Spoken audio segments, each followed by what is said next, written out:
Hello friends, हामी आजको क्लासमा टेक्स्ट विजिटलाई सिक्न गइरहेका छौँ। यदि हाम्रो एप्लिकेसनमा कहीँ पनि टेक्स्टलाई युज गर्नुपर्ने आवश्यकता भयो भने त्यस्तो अवस्थामा हामीले टेक्स्ट विजिटलाई प्रयोग गर्नेछौँ। टेक्स्ट विजिटमा हामीले टेक्स्टलाई सिङ्गल स्टाइलमा डिस्प्ले गर्न सकिन्छ।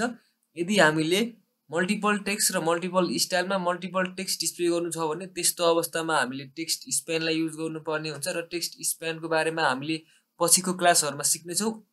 हामी आजको क्लासमा चाहिँ टेक्स्ट विजिटमा स्पेसिफिक रहनेछौँ र टेक्स्ट विजिटको बारेमा मात्र सिक्नेछौँ। ल सुरु गरौँ है त। सुरुमा हामीले टेक्स्ट विजिट बनाउनको लागि हामीले सुरुमा स्क्याफोल्ड भित्र बडी हामीले टेक्स्ट लेख्नुपर्छ। टेक्स्ट विजिटलाई युज गर्नको लागि टेक्स्ट लेखेर ब्राकेटमा हामीले टेक्स्ट अब के लेख्ने हो भन्दा माई फर्स्ट टेक्स्ट भनेर लेखेँ मैले है। माई फर्स्ट टेक्स्ट भनेर लेखेँ। यहाँ तपाईहरु हेर्न सक्नुहुन्छ, यहाँ माई फर्स्ट टेक्स्ट भनेर देखाइसकेको छ र यो टेक्स्टमा यसलाई जुम गरौँ अलिकति है,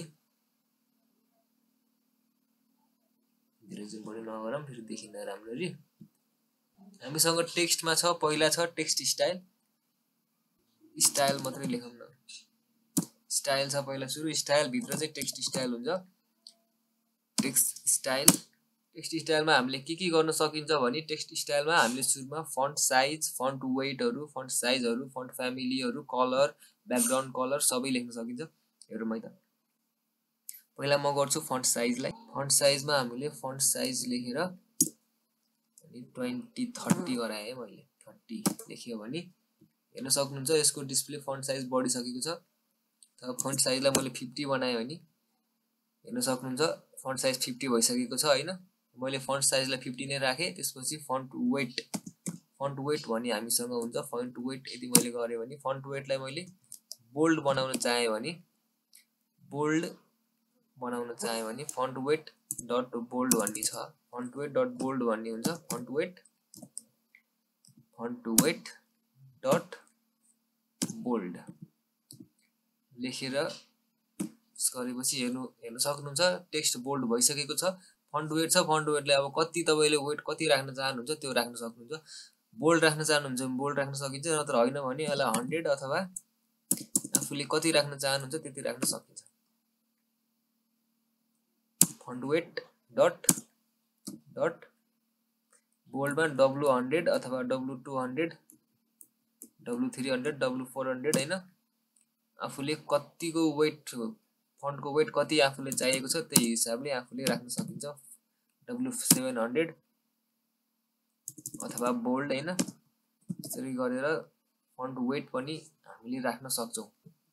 फन्ट वेट पछि हामीसँग छ कलर। कलरमा हामीसँग हुन्छ कलरको लागि कलर इज टु गरेर COLOR कलर डट कुन कलर कलर्स डट अनि कुन कलर दिने हो त्यो कलर लेख्ने हो। मैले यसमा दिए ब्लू दिन्छु है, ब्लू कलर दिन्छु र हेर्न सक्नुहुन्छ टेक्स्ट ब्लू भइसकेको छ। कलर दिनको लागि हामीसँग colours is to colours dot अनि आफूले चाहेको कलर लेखेर दिन सक्नुहुन्छ। ब्लूको ठाउँमा रेड पनि गर्दिम। रेड गर्यौं भने हेर्न सक्नुहुन्छ हाम्रो टेक्स्ट रेड पनि भइसकेको छ। यसरी नै हामीले टेक्स्टमा साइज, वेट, कलर राख्न सक्छौं।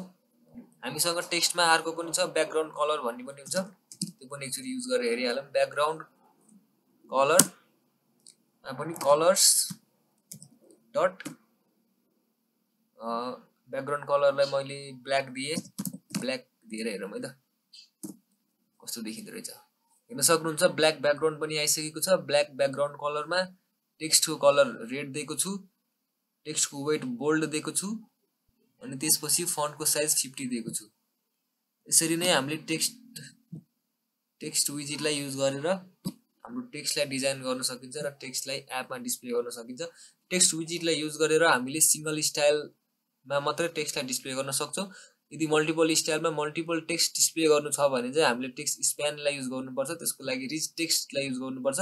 रिच टेक्स्टको बारेमा हामीले यो क्लासमा हामीले टेक्स्ट विजिटको बारेमा मात्र सिक्यौं। भोलिको क्लासमा हामीले रिच टेक्स्ट र अन्य अरू विजिटहरू पनि सिक्नेछौँ। हस्त यो भिडियोको लागि यति नै।